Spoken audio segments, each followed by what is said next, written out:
घने जंगल के किनारे बसा हुआ था एक छोटा सा गांव, जहां सूरज ढलते ही सन्नाटा छा जाता था।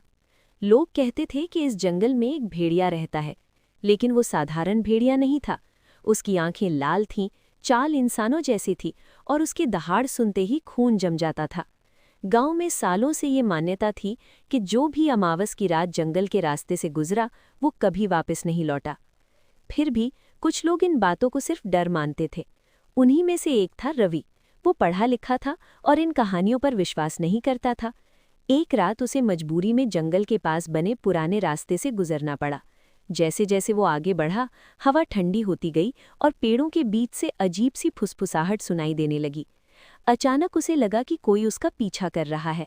उसने पीछे मुड़कर देखा तो अंधेरे में दो लाल आंखें चमक रही थीं।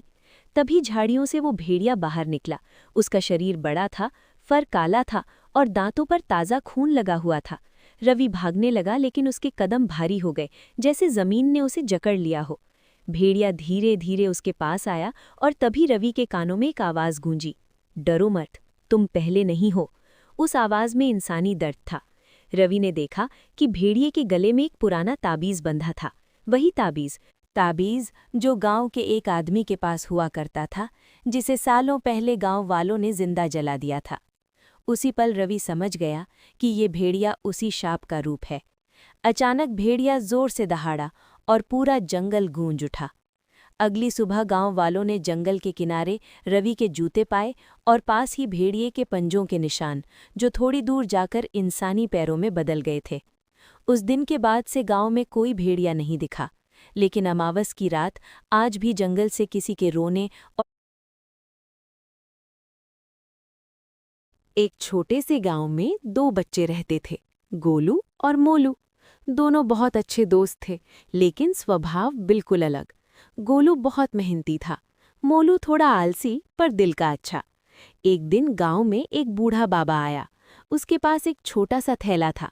बाबा ने बच्चों से कहा, इस थैले में जादुई बीज हैं, जो इन्हें प्यार और मेहनत से उगाएगा उसे खुशी मिलेगी।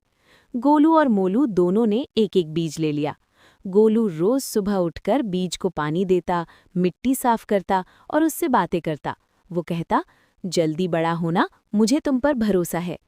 मोलू ने बीज को यूं ही मिट्टी में डाल दिया और खेलने चला गया। वो बोला, जादुई है ना, अपने आप उग जाएगा। दिन बीतते गए। गोलू के बीज से एक हरा भरा पौधा निकल आया। उस पर रंग बिरंगे फूल खिल गए। पूरा गांव खुशबू से भर गया। मोलू के बीज से कुछ नहीं निकला। मोलू उदास हो गया और रोने लगा।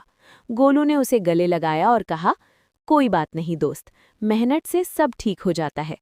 दोनों ने मिलकर फिर से बीज बोया। इस बार मोलू भी रोज पानी देने लगा। कुछ दिनों बाद वहां भी एक सुंदर पौधा उगाया।